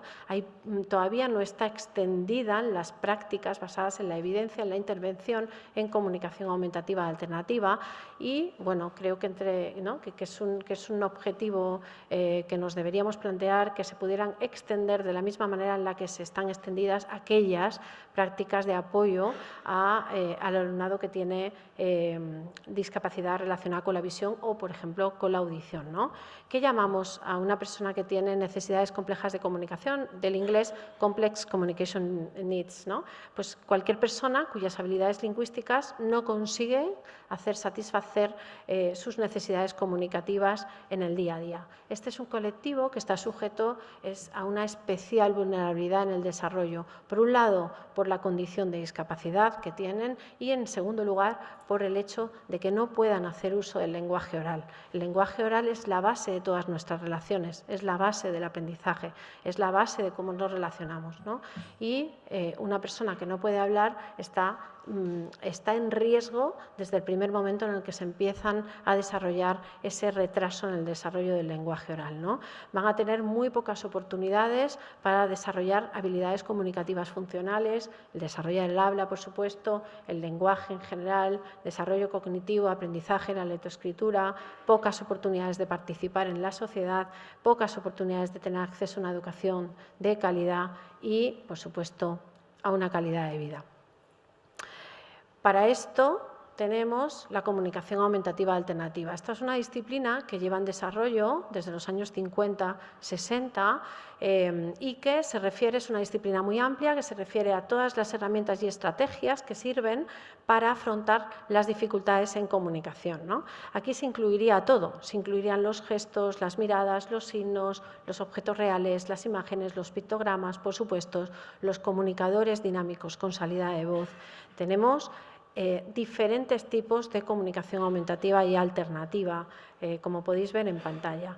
Pero es importante diferenciar la comunicación aumentativa alternativa en general con los sistemas alternativos y aumentativos de comunicación. Y esto muchas veces se confunde, ¿no? Y se equiparan como sinónimos. Un sistema alternativo y aumentativo de comunicación implica que tiene un código no vocal estructurado que permite el desarrollo del lenguaje de la persona, porque tiene todos los componentes necesarios para que el niño, en este caso, pueda desarrollar lenguaje a lo largo de los años, porque como sabéis el lenguaje es una habilidad que tarda años en desarrollarse y la implementación en comunicación aumentativa alternativa también es una intervención que se tiene que plantear a años vista, no lo podemos plantear en una cuestión de meses, ¿no? Necesita, asimismo, un procedimiento de instrucción. En lo relativo a las técnicas de instrucción tenemos variadas técnicas que proceden de diferentes modelos teóricos. Hoy no voy a poder profundizar en todas, me voy a centrar en la técnica del modelado, que se ha popularizado en nuestro país como el lenguaje natural asistido. Como digo, hay muchos tipos de comunicación aumentativa alternativa, pero hoy os traigo de manera concreta aquella que tiene que ver con la comunicación asistida a través de sistemas dinámicos con salida de voz. El papel de la tecnología ha hecho que esta disciplina aumente y se expanda en las últimas décadas en España, ¿no? Además, ha habido un aumento muy importante de la población con necesidades complejas de comunicación, que tiene que ver con el aumento de la incidencia de muchos diagnósticos, entre ellos el TEA, como sabéis, la parálisis cerebral, y también con el aumento de la supervivencia y de la esperanza de vida. Claro, estas estrategias y herramientas también sirven para personas que pierden la habilidad del habla en edades adultas. Se estima que hasta 97 millones de personas en el mundo se podrían beneficiar de la comunicación aumentativa y alternativa, ¿no? Y los beneficios de estas herramientas y estrategias están ampliamente consolidadas ya por la literatura. Las personas con las que se intervienen en comunicación aumentativa alternativa mejoran en habilidades comunicativas funcionales, mejoran en las conductas disruptivas, mejoran en la comunicación expresiva y comprensiva, mejoran en aquellos en los que se pueda dar el habla y mejoran sus habilidades relacionadas con la alfabetización y favorece las relaciones sociales. Pero, y esto es una frase que le decimos siempre a las familias, tener un comunicador no significa saber usarlo, al igual que un piano no nos hace pianistas. Darle un comunicador a un niño y a una familia sería equiparable a darle una hoja con los signos dibujados a un niño que tiene que aprender a utilizar lengua de signos. Como bien han apuntado las compañeras, es fundamental intervenir en el medio natural y acompañar a las familias en el proceso de implementación del sistema de comunicación aumentativa alternativa. Para esto tenemos que conocer bien qué es lo que nos dice la literatura en relación a cómo son las interacciones entre los niños que no pueden hablar de manera funcional y el resto de progenitores, interlocutores que les rodean. Se han hecho ya bastantes estudios que analizan los patrones de interacción y revelan patrones que, lejos de facilitar el desarrollo de la comunicación y del niño, entorpecen ese proceso. Porque lo que nos dice esta literatura es que los adultos, los progenitores que rodeamos a los niños, tendemos a dominar la interacción. Hacemos intervenciones muy directivas, hacemos muchas preguntas cerradas que cierran la conversación, damos pocos espacios para la comunicación y muy pocas oportunidades para la participación comunicativa, ¿no? Ocurren, adelante vídeo. Ahora tú coges otro trocito más.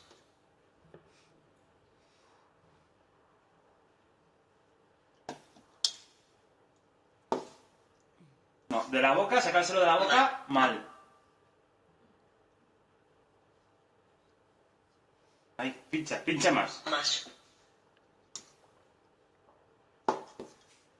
Con el tenedor. Bueno, esto lo primero que quiero es agradecer a todas las familias con las que estamos interviniendo y apoyando la generosidad de compartir con nosotros su material para que todos podamos aprender.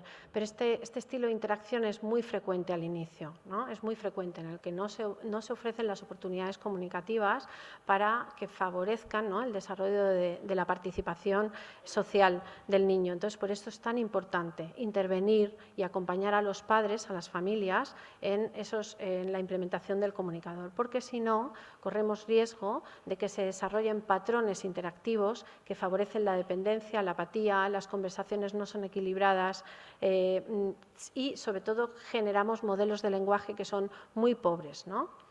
¿Y cómo podemos facilitar este desarrollo lingüístico? Hay también bastante evidencia que apoya los programas de entrenamiento en habilidades comunicativas a los padres, madres, progenitores, a los profesionales que tienen que intervenir con niños que no pueden hablar, que son usuarios de comunicación aumentativa alternativa, y a los compañeros, hermanos y compañeros de clase, favorecen y tienen grandes beneficios en el desarrollo de la comunicación y del lenguaje. Aquí podemos ver un pequeño vídeo también. Peludo.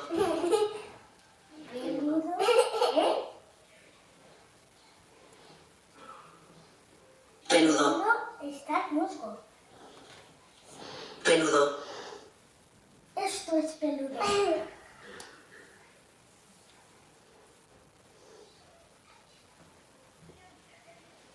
Frío. Nada. Hacer. Frío. Bueno, como veis, ¿no? Esta pequeña interacción lo tiene todo, ¿no?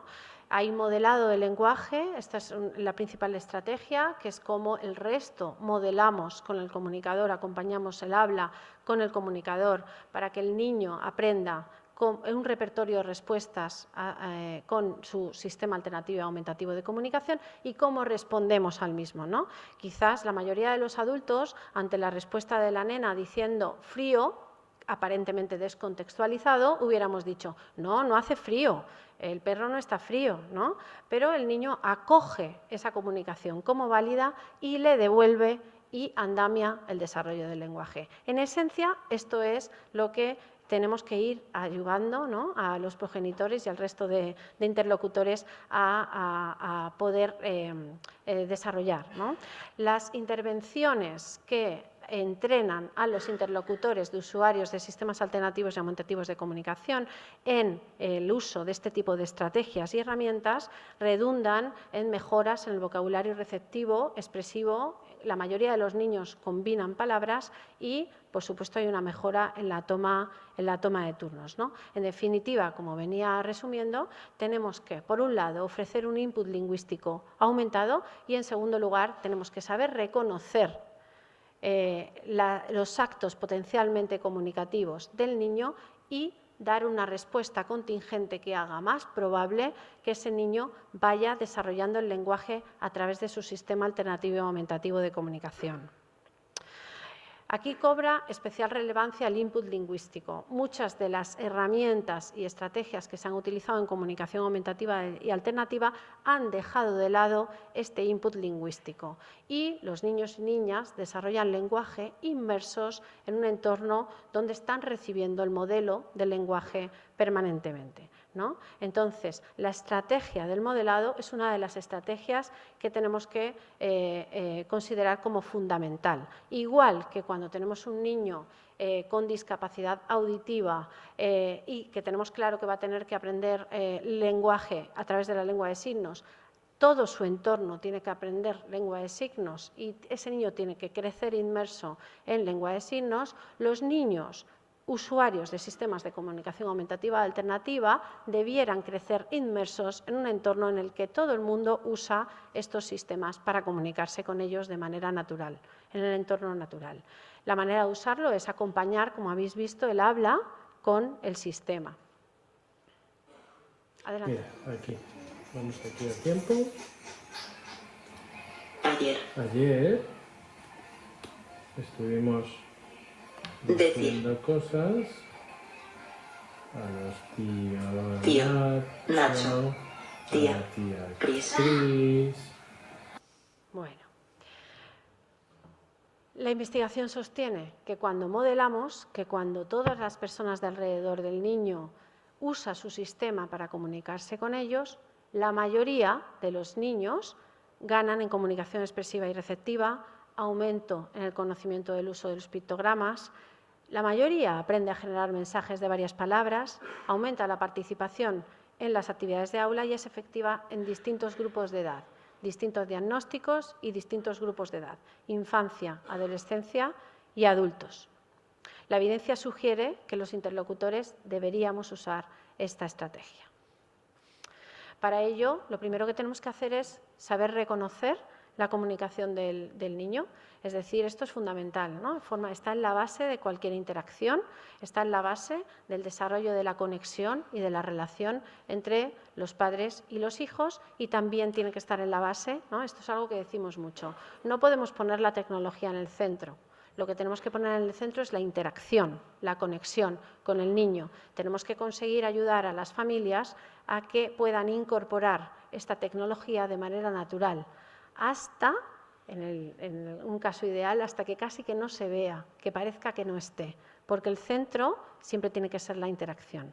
Para ello tenemos que apoyar a los padres y madres en que sepan reconocer los actos potencialmente comunicativos de sus hijos. Esto muchas veces es difícil porque tenemos a niños con graves desafíos en la comunicación que nos muestran una comunicación no verbal que no es convencional y que a nosotros como progenitores no nos es sencillo reconocer, ¿no?, como acto potencialmente comunicativo, de manera que muchas veces no respondemos a ello, ¿no? Entonces, bueno, aquí te pongo algunos ejemplos ya para finalizar. Sí, sí. Cuando tú te quejas así, yo pienso Pensar. que tú te sientes lista de palabras, sentimientos, ¿te sientes? Te sientes impaciente, Impaciente. porque a ti, ¿no? No. ¿Te gusta Gustar. esperar? Esperar. Pero escúchame yo. Bueno, aquí vemos como Paula, que es la madre de Alex, previamente a esto, no se ve en el vídeo, había tenido una rabieta, se había tirado al suelo y esto era algo que a su madre le costaba mucho reconducir, ¿no? Estaban verdaderamente angustiados con las conductas que tenía Alex antes de comenzar con su sistema alternativo aumentativo de comunicación, ¿no? Lo primero que hace Paula es etiquetar la conducta no verbal, es decirle, te has puesto así, te has tirado al suelo, tengo la sensación de que esto tiene que ver con que estás frustrado, ¿no? Le da un modelo de cómo Alex puede empezar a etiquetar, ¿no?, la emoción por otras vías. Claro, gracias a la exposición a este modelo simbólico del lenguaje, en el futuro Alex podría empezar a comunicarlo de esta manera, ¿no? A continuación, ahora lo que voy a hacer va a ser mostrar unos vídeos que os puedan dar un poco una idea de cómo puede ser la evolución de los niños. Hablamos de años. El lenguaje y la comunicación tardan años en desarrollarse y a veces lo que pasa es que damos poco tiempo a la implementación. Hay niños que necesitan mucha exposición, mucho modelado. Cuando modelamos con un sistema de comunicación, cuando señalamos un pictograma a la vez que decimos la palabra que estamos verbalizando de manera oral, estamos ayudándoles en varias cuestiones. En un primer lugar, estamos ayudándoles a retener el mensaje, es decir, las palabras, como decimos, se las lleva el viento. Hay muchos niños que tienen dificultades en el procesamiento de la información auditiva, ¿no? Y cuando esta información se presenta por un doble canal, por el canal visual y por el canal oral, es más probable que el niño la pueda comprender. Además, cuando modelamos en el pictograma a la vez que hablamos, estamos ayudando a que se establezca el fast mapping. ¿A qué me refiero con esto? Es la triangulación que tiene que establecer ese niño, la asociación entre el referente, el pictograma y la palabra hablada. Normalmente las personas, cuando adquirimos el lenguaje comprensivo, tenemos que asociar el referente con la palabra hablada. Ellos tienen que tienen que añadir un tercer elemento a la ecuación, que es el pictograma, ¿vale? Además, cuando modelamos las palabras en diferentes contextos y por parte de diferentes personas, les ayudamos a que aprendan que esas palabras se pueden utilizar de diferentes formas en diferentes lugares. Es decir, en definitiva, le estamos ofreciendo el modelo de un diferente repertorio de respuestas. A continuación voy a poner, como he dicho, algunos ejemplos de vídeos a lo largo de los años para que puedan serviros un poco de ejemplo de cómo es el desarrollo del lenguaje a través de estos sistemas. Quiero añadir que he mencionado dos estrategias fundamentales, pero hay más. Hay niños que solo con el modelado del lenguaje y con nuestras respuestas contingentes no comienzan a expresar de manera espontánea. Y entonces hay estrategias para incitar a la expresión que se pueden utilizar de manera planificada, ¿vale? Lo que pasa que la ponencia tiene un tiempo limitado y no podía traer todas las estrategias. Las compañeras también han hecho alusión a estrategias muy importantes, como por ejemplo la espera estructurada, la provisión de oportunidades comunicativas. Bueno, ¿no? Hay muchas estrategias definidas en los diferentes programas de enseñanza. Aquí vemos a Alex. Un segundo. No, estoy dándole al revés, perdón. Pone atrás en el mando, me parece. Ay, perdón. Perdonad. Este es el primer vídeo, ¿vale? Que nos mandaron pues al inicio, antes de comenzar con la intervención. Adelante.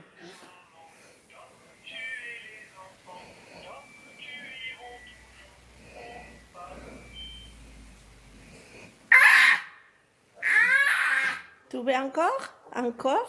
Tu veux encore, Alex? Oui, encore?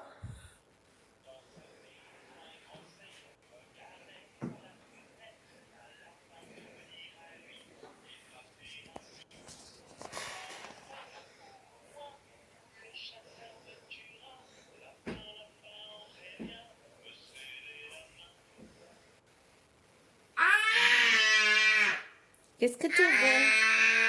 No se Qu'est-ce que escucha tu veux, bien, Alex? no se escucha bien, pero suena una música, ¿no? Y entonces la madre lo para y es en ese momento cuando Alex grita, ¿no? Alex grita porque no tiene otra manera de comunicar, ¿no? Pues lo que quiera comunicar alrededor de la música, ¿no? Que podemos entender que es que quiere más, ¿no? Que quiere que le vuelvan a poner la música. Este fue, pues, al principio de ponerle un sistema de comunicación. Adelante. Ya está. No. Ya está. Ningunísimo.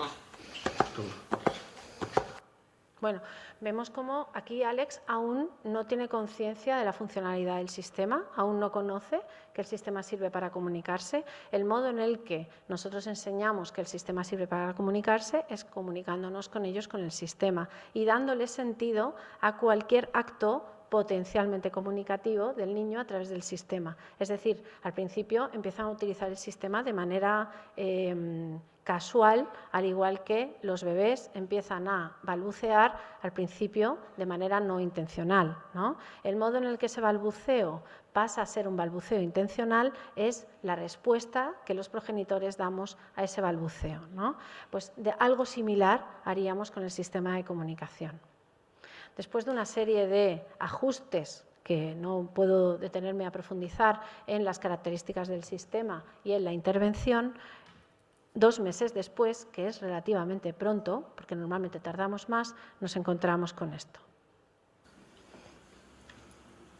Así mejor lo tengo. Gracias. Sí, porque pero esta tarjeta se me perdió. ormai lo tiene. Porque no, hai riuscito todo, no trasto con todos los dos. Sí. Trasto. Ella me lo escrito. Sí, sí, pero Qué raro. Venir. Tokio, Snoopy, George. Trasto, ven aquí. Aquí vemos como Alex Trasto, canta una ven frase aquí, de 3 Alex, palabras Trasto, y dice ven Trasto, ven aquí. Trasto es su mascota, es su perro, ¿no? Bueno, Alex la verdad es que nos sorprendió. Normalmente hacen falta más tiempo, más exposición, más intervención. No es habitual que en 2 meses los niños hagan ya frases de 3 palabras. Esto es importante para no generar frustración ni en la familia ni en los profesionales que les acompañan. Y este es reciente. ¿Quieres contarme cómo te sentías antes, cariño? ¿Se puede subir? Cuando he venido a la casa, ¿cómo te sentías, vida? Le está preguntando cómo se siente. Repito la comida. Frustrado. Todavía. Frustrado. ¿Te sentías frustrado? Frustrado. ¿Quieres contarme por qué? Cansado. Frustrado y cansado, cierto, ¿verdad? ¿Por eso llorabas? ¿Y te agitabas, cariño? ¿Me quieres contar las causas? ¿Por qué te sentías así? No hay mucha chicha, ¿eh? No quiero ver a Trasto. ¿Por qué no quieres ver a Trasto?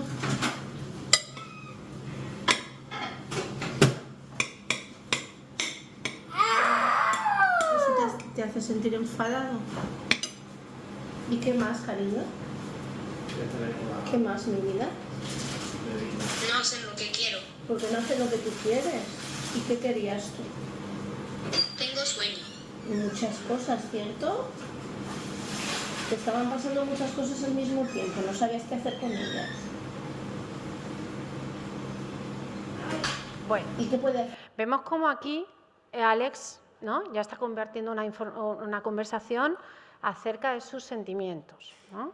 Quiero decir, ya no es solo ya llamo a mi mascota, lo que quiero decir con esto es que el input lingüístico que nosotros vamos ofreciendo a los niños va aumentando en complejidad y en abstracción, ¿no? Conceptualmente, nuestro input, y esto también hay estudios que hablan de cómo hay que acompañar, cómo debe ser ese input evidentemente tiene que estar ajustado al momento de desarrollo del niño, comunicativo y lingüístico, ¿no? Debe ofrecer un paso más para ir ofreciendo retos en ese desarrollo, pero vemos como aquí Alex, ¿no?, pues ya es capaz de compartir elementos que tienen un mayor nivel de abstracción y de complejidad. Adelante. ¿Quieres jugar a la pelota? ¿O quieres leer un cuento? Leer. Cuento. ¿Qué quieres hacer? ¿Qué quieres hacer? ¿Eh? ¿No te enfades? No te enfades. ¿Qué quieres hacer? ¿Quieres jugar a los animales? ¿Quieres jugar a los animales? No los tires, no se tira. No se tira. ¿Qué quieres? Antonio tenía bastantes más desafíos de los que tenía Alex al inicio. Ha requerido más tiempo de intervención. Son 4 años los que han pasado desde ese primer vídeo que se grabó en las primeras semanas de intervención hasta este que vais a ver ahora. No, esto no se quita, ¿eh? No. Venga, ¿qué quieres hacer? ¿Algo quieres hacer? Ah, que te gusta mucho el xilófono. ¿Y tú quieres? ¿Quieres un xilófono? Pero es que no está. Se acabó. Xilófono no hay, ¿verdad? ¡Hala! ¿Y eso qué es? ¿Qué tiene? ¿Qué tiene Antonio en la mano? Y fue cuando Metro. Moto. ¡Tiene una moto! Moto. Tener. ¿Tienes una moto? ¿Y qué haces con la moto? ¡Uy! ¡No está! No. ¡No está! ¡Hala! ¡Que la moto no está! ¿Dónde? ¿Dónde está la moto? ¡Ah! ¡Está aquí! Moto. Coche. ¿Y los coches también te gustan? Gustar. ¿Y esto es una moto? ¿Y de qué color es la moto, Antonio? ¿De qué color es la moto? ya no sé yo, era cuando A ver, ¿de qué color es la moto? ¡Bien! Bueno, pues ahí veis a Antonio mantener una conversación con su madre, ¿no? Bueno, la comunicación aumentativa alternativa proporcionada en una etapa temprana de la vida puede mejorar enormemente la calidad de vida de un niño y de su familia. En definitiva, se trata de abrir la puerta al desarrollo global del niño, de ofrecer la oportunidad de que aquellos niños y niñas que están en alto riesgo de no poder desarrollar un lenguaje expresivo a través del habla tengan una alternativa con la que sí poder desarrollarlo, ¿no? Y esto es algo que se tiene que planificar y que intervenir desde etapas bien tempranas, y es una intervención que se prolonga a lo largo de los años y en las que las familias necesitan ese acompañamiento, ese coaching al que se refería las compañeras. ¿De acuerdo? Bueno, acabo con esto. Gracias.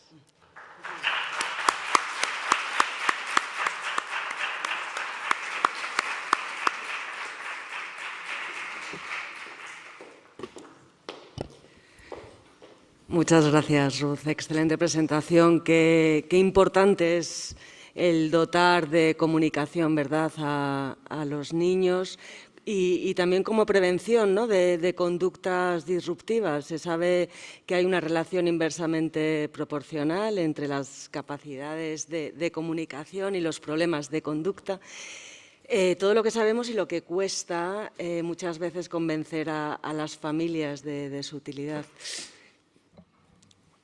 Voy a dar paso inicialmente a la sala. Aquí tengo 2 micrófonos. Si alguien quiere preguntar algo a cualquiera de las 3 ponentes.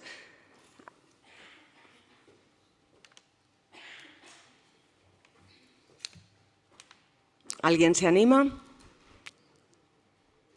Bueno, pues vamos a empezar entonces con las preguntas que han ido dejando en el Zoom, ¿de acuerdo? Hay varias, sobre todo, bueno, pues muchas felicitaciones a las 3 ponentes. Un poco dirigido a Fátima, quizá hay mucha inquietud, Fátima y María. Hay alumnos que están preguntando, asistentes, hasta qué punto este tipo de programas pueden ser implantados en otros lugares diferentes a los mencionados, si hay disponibilidad de acceder a los materiales de forma gratuita, cómo se puede acceder a la formación y algo a lo que yo me uno con mucha vehemencia, si me lo permitís, cómo se pueden trasladar todas estas prácticas que han demostrado su eficacia y efectividad tanto en estudios como en la comunidad, y haya tantos lugares de atención temprana en los que no se utilice a la familia no como terapeuta, sino como potencializador del desarrollo del niño.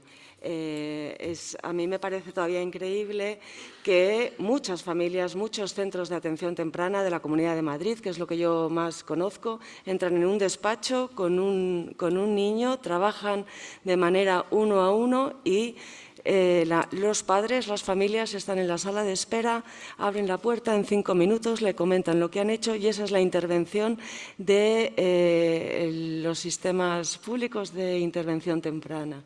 Entonces, bueno, quería ver si podéis contestarme un poquito a estas cuestiones.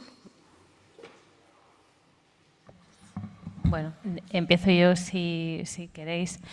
Pues respecto a aplicar la intervención en otros contextos, pues bueno, sería posible. Por ejemplo, en atención temprana, pues también sería, yo creo que un complemento muy positivo, ¿no?, a la intervención directa con los niños.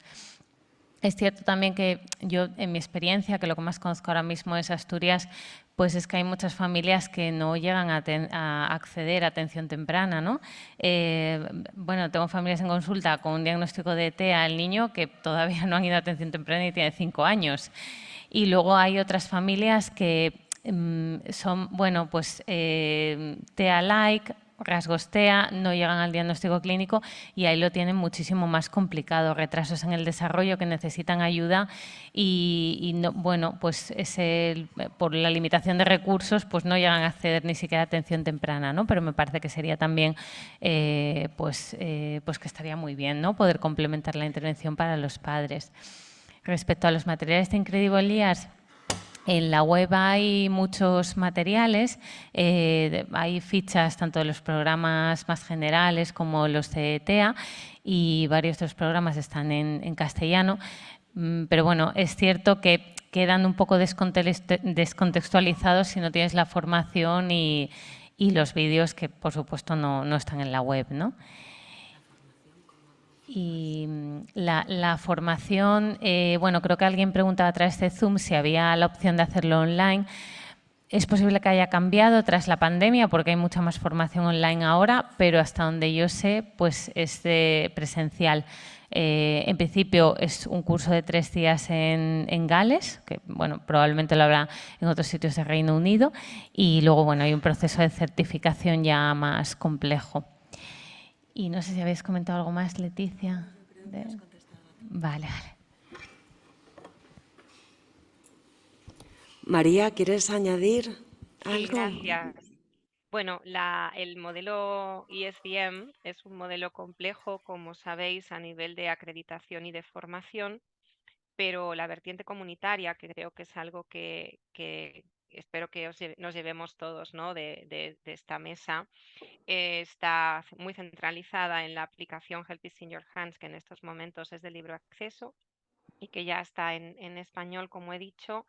Y la versión original en inglés tiene un apartado específico de recursos profesionales que todavía no están traducidos y adaptados a la versión en español, estamos en ello, y que tiene seminarios específicos formativos, pero de elevadísima calidad. Por lo tanto, es una herramienta que puede ayudar también a profesionales a poder empezar a investigar y a escuchar los principios de acompañamiento activo y de acompañamiento al adulto en el contexto de la atención temprana de los problemas de comunicación y específicamente de riesgo de autismo, de diagnóstico de autismo en edades muy tempranas.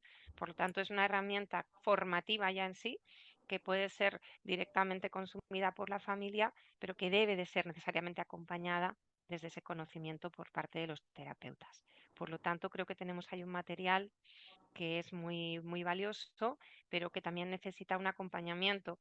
El propio profesional probablemente, pues bien de los manuales o de los cursos de buenas prácticas a los que se puedan acceder, más allá de que alguien quiera formarse, ¿no?, en esos cursos específicos, como comentaba Fátima, pues todos los modelos tienen su propio proceso de certificación, ¿vale? En ese sentido, antes de trasladarle otra pregunta a Ruth, María, me preguntan si está disponible el libro de Acompañamiento activo a familias de niños pequeños con autismo. Sé que hay 4 manuales, este último yo no lo conocía, entiendo que lo habéis publicado hace poco. Mira, ¿O está disponible? Está disponible en inglés, es una publicación de 2019-2020 y el libro en español está también a puntito de salir con Autismo Ávila, que es la editorial que está traduciendo los manuales, tanto el de familias, el de profesionales, el de grupos, y ahora prontito tendremos también el de acompañamiento activo, pero todavía no está. Vale, muchísimas gracias, tremendos libros. Bueno, Ruth, hay una pregunta para ti. Hay una de las, Inmaculada Martínez nos pregunta, aparte de agradecerte enormemente la ponencia, ¿cómo podrían ofrecer desde los centros educativos este programa específico en el que has trabajado, nos has presentado, de comunicación aumentativa y alternativa? Y aprovecharía, si es posible, a que nos comentaras un poquito más en qué consiste AlphaSAC, que nos has comentado en tu presentación. Gracias. Bueno, ¿cómo se puede implementar desde el centro educativo? Realmente, en condiciones ideales, eso se lo transmito yo a todos los centros educativos en los que estamos interviniendo y apoyando desde la asociación. Les explico que en condiciones ideales no deberían tener que ser ellos los artífices principales de la implementación, porque con 3 años ya un niño ha dado claras muestras de estar en riesgo claro de desarrollo del lenguaje. Es decir, que una buena planificación e intervención en comunicación aumentativa alternativa debería partir de los centros de atención temprana y de profesionales especialistas en logopedia principalmente. Pero es cierto que hoy por hoy en España esta disciplina no está extendida y entonces diversos profesionales de diversos ámbitos, principalmente partiendo del interés personal, están tomando, por ejemplo, por decirlo de alguna manera, la batuta, ¿no? Yo a la profesional que ha consultado le diría que se pusiera en contacto con, o sea, desde Alfasac apoyamos a profesionales de manera informal y apoyamos en el proceso de implementación, ¿no? Pero no es sencillo, quiero decir, requiere una valoración y evaluación sistemática del niño, y no solamente del niño, sino del contexto, porque también hay que valorar las habilidades de los interlocutores y hacer una monitorización a lo largo del tiempo de cómo los interlocutores están pudiendo implementar las estrategias facilitadoras de la comunicación mediante el sistema, ¿no?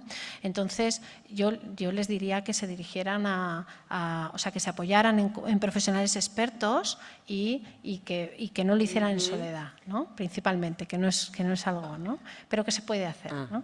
Y luego, Alfasac, bueno, es una asociación sin ánimo de lucro formada por, somos 6 personas que aglutinamos las cualidades de ser profesionales y madres de niños con necesidades complejas a la vez, que bueno, nuestra intención es que se difundan las prácticas basadas en la evidencia en esta disciplina.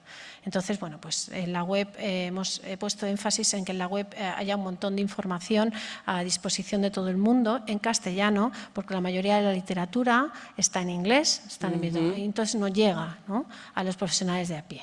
¿Vale? Fenomenal, pues vamos a entrar. Muchas gracias. Hay una pregunta en el público. Mara, por favor. Juanjo.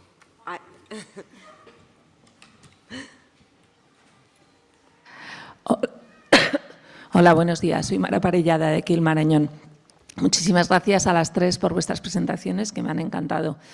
Sobre todo me ha encantado la parte de transferencia, ¿no? O por lo menos lo que son las semillas de la transferencia a sistemas públicos, ¿no? Claro, hemos oído de modelos que requieren una certificación compleja, cara, sabiendo inglés, etcétera, etcétera, y que además lo más importante es que antes estaban basados en muchas horas de profesional en centros especializados, ¿no? Y cada vez hay un movimiento más hacia estudiar y realmente aportar datos respecto a la eficiencia en sistemas no ideales, en sistemas reales, ¿no? Que además están dando datos de muchísima eficacia, ¿no? El utilizar a los padres, el coaching, el online, el grupo. Entonces, os quería pedir a las 3… Y me alegra muchísimo escuchar estas 2 cosas, ¿no? Basadas en la evidencia, porque sabemos muchísimas cosas que se hacen, ya no solo que no tengan una evidencia de ensayos clínicos, que no hace falta, ¿no? Pero sí que tengan datos de efectividad, porque es que si no estamos perdiendo el tiempo y el dinero, ¿no? Os pediría a las 3 que dijerais cuál es el siguiente paso en el ámbito de lo que hacéis para ir acercando más cosas a bueno, pues contextos públicos, ¿no? He oído postdiagnóstico, tal, un poquito que reflexionaréis cada una. Gracias.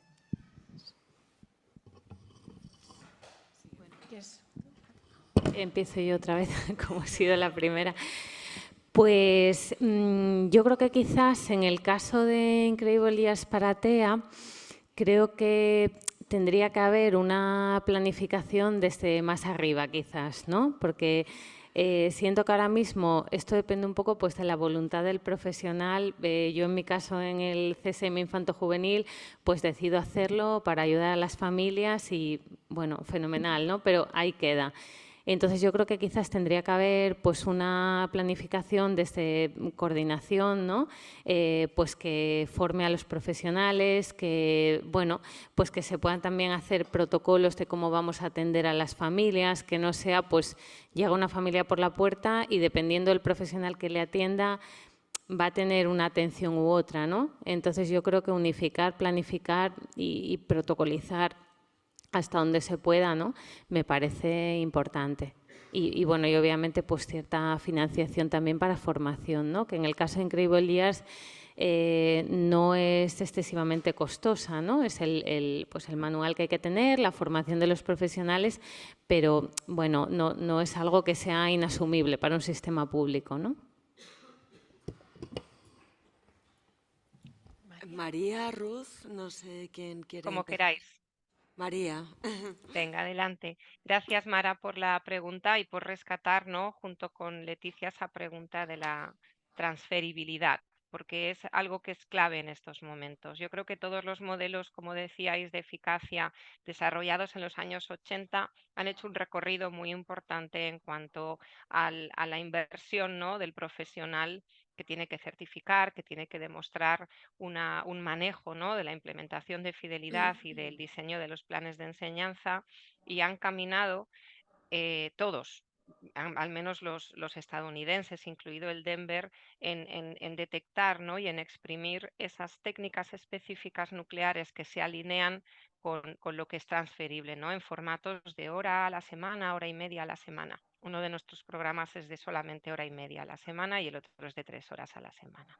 Entonces, la clave desde el punto de vista de poder implementar protocolos en servicios públicos de salud, yo creo que está en conocer el sistema que tenemos. Muchas veces desconocemos el sistema de red de atención temprana en este caso, porque hablamos de técnicas de atención temprana del TEA. Conocer fortalezas y necesidades y ahí poder desarrollar praxis colaborativas de formación, que como decía Fátima, en estos momentos tenemos herramientas de formación que ya no son tan caras, que son mucho más accesibles y con muchos programas que son de libre acceso. Por lo tanto, esto para mí sería un poco conocer y caracterizar, diseñar un plan formativo que haga matching con las necesidades de cada territorio para que luego realmente eso llegue a las familias, ¿no?, en ese efecto en cascada sólido que planteamos desde cualquiera de los programas evidenciados que están ahora de acceso. Muchas gracias, María. Antes de dar paso a Ruth, aprovechando su doble especialización de médico psiquiatra y psicóloga, y en línea con la respuesta que ha planteado, con la pregunta que ha planteado Mara, yo me pregunto por qué cuesta tanto llevar a la práctica una evidencia, una buena práctica que ha funcionado en la psicología, en un programa de intervención temprana, cuando, por ejemplo, con fármacos, después de un ensayo clínico y pasar una serie de fases, es normal que llegue a la población. A nadie se le plantea, ¿verdad?, que tengamos un tratamiento efectivo para el cáncer y que se sigan haciendo otras cosas pues un poco prehistóricas sin haber mostrado. Entonces, bueno, te dejo este pequeño marrón como médico y psicóloga, a ver si tienes la respuesta y con eso cerramos. Vale.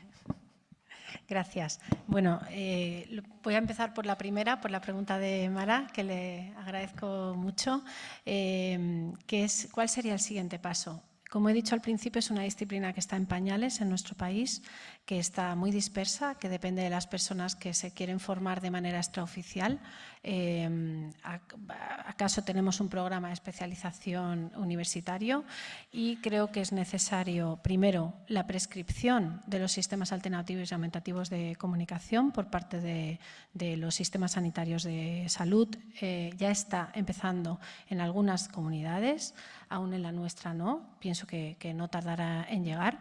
Y en segundo lugar, la creación de una unidad anexa, bien a un hospital, bien a una universidad, que pueda dar soporte técnico e investigador en nuestro país a esta disciplina. Esto es lo que yo, ¿no?, creo que sería necesario para empezar, ¿no? Y luego la segunda pregunta que me has hecho, que se me ha... Ay, ¿por qué cuesta tanto? Bueno, realmente yo muchas veces me lo he preguntado. Yo cuando me acercaba, ¿no?, a los profesionales de mi hija les decía, digo, es una pérdida de oportunidad. En sanidad queda muy clara la pérdida de oportunidad. Es si te diagnostican un cáncer un año más tarde de cuando te deberían haber diagnosticado, has perdido un año, ¿no? Has perdido muchas oportunidades. Con menores, con gravísimos desafíos en el desarrollo, no podemos perder el tiempo. La intervención temprana es clave, ¿no? Y entonces, pero a su vez yo creo que nuestra universidad no está actualizada. Ahí, al menos en la disciplina en la que yo me he especializado, los planes educativos no están actualizados y aún se basan en publicaciones que datan de los años 80 y de los años 90. ¿no? Eso por lo pronto, ¿no? Porque pudieran los profesionales salir con una información más actualizada. Y después es cierto que son prácticas que, como bien han apuntado las compañeras, requieren de una implementación en entorno natural y las familias son familias que están muy sobrecargadas, ¿no? Muy estresadas, con mucha tarea y que necesitan de un acompañamiento cercano. Los servicios que tenemos ahora mismo de atención temprana, tal y como están diseñados, no ponen en el centro a la familia, ¿no? Ponen en el centro al niño, una intervención individualizada generalmente, aunque esto está cambiando y están surgiendo otro tipo de enfoques, ¿no? Bueno, podríamos estar una hora hablando, ¿no? Creo que también son procesos complejos, ¿no? Donde la familia necesita mucho apoyo, ¿no? Porque al final comunicarse en concreto en lo que tiene que ver con mi disciplina a través de un SAC no es sencillo, no es algo que se aprenda de manera natural. Bueno, pues muchísimas gracias. A ver si los responsables a altos niveles toman buenas decisiones con expertos como los que hemos tenido hoy en esta mesa. Darles mi más sincero agradecimiento y felicitaciones por esta mesa. Muchas gracias. Doy paso a la siguiente mesa, que empieza ya. Disculpar, porque como hemos empezado un pelín tarde, os he robado 5 minutos de café. Así que, Ignacio, Nacho, cuando quieras, Abigail.